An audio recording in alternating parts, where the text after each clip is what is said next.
Assalamualaikum warahmatullahi wabarakatuh. Welcome to my channel. Di channel ini kalian bisa belajar bahasa Indonesia dan bahasa Inggris dengan mudah loh.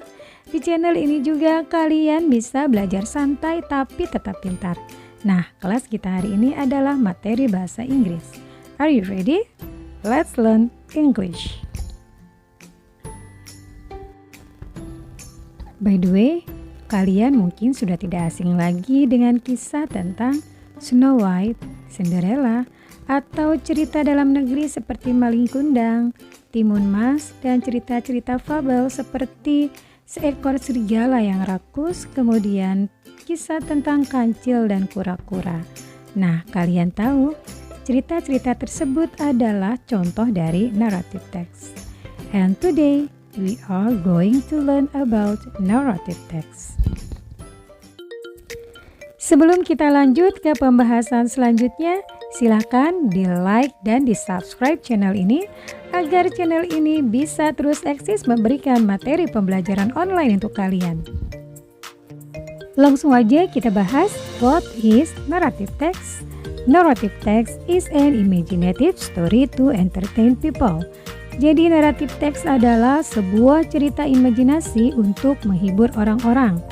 Nah, karena berbentuk imajinasi, maka naratif teks biasanya bersifat fiktif atau hayalan belaka.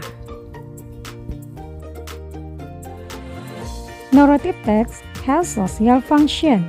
The social function of narrative text is to amuse or to entertain the reader with a story. Ini artinya bahwa fungsi sosial dari naratif teks adalah untuk menghibur pembacanya melalui sebuah cerita. And then, what is generic structure of narrative text? Lalu, apa generic structure dari naratif teks itu? Kita bahas satu persatu ya. Generic structure dari naratif teks biasanya memiliki 4 bagian. Nah, yang keempat biasanya itu bersifat opsional. Kita bahas bagian pertama dulu yaitu orientation. Orientation is about the opening paragraph where the story introduces.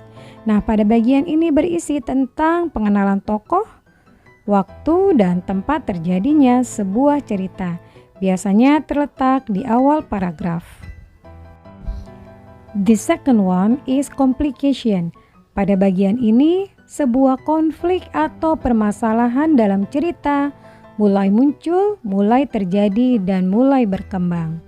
Konflik itu bisa timbul antara si tokoh utama dengan tokoh-tokoh lain yang ada dalam cerita, atau mungkin juga konflik yang timbul dari dalam dirinya sendiri.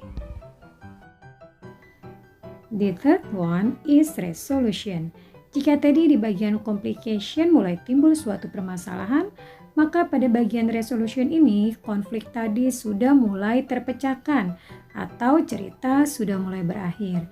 Cerita tersebut bisa berakhir dengan happy ending atau sad ending, atau terkadang bisa juga menggantung ceritanya. Ini dimaksudkan agar penonton lebih penasaran.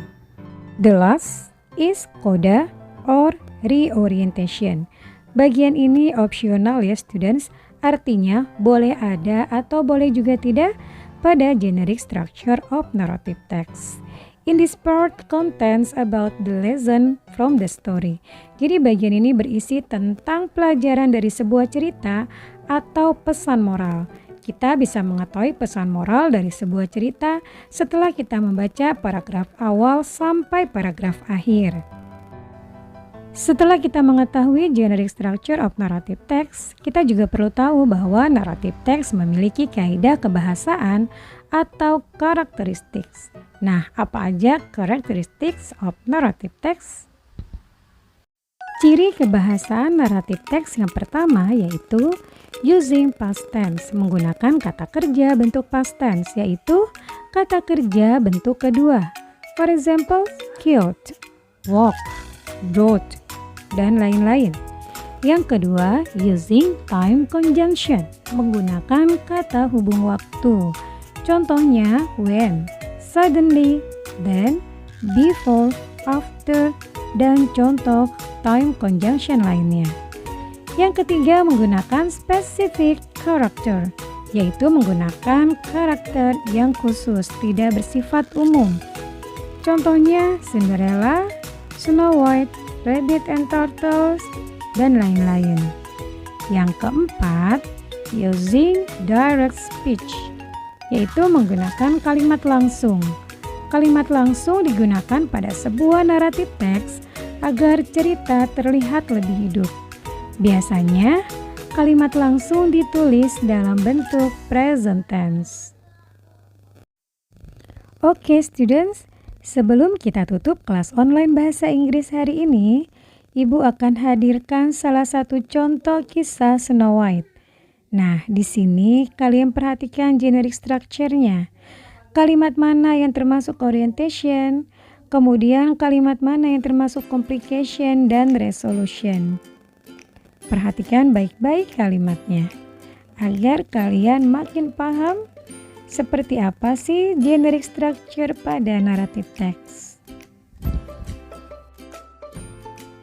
Dengan berakhirnya contoh ulasan generic structure pada sebuah teks naratif, maka selesai juga pembelajaran bahasa Inggris kita hari ini.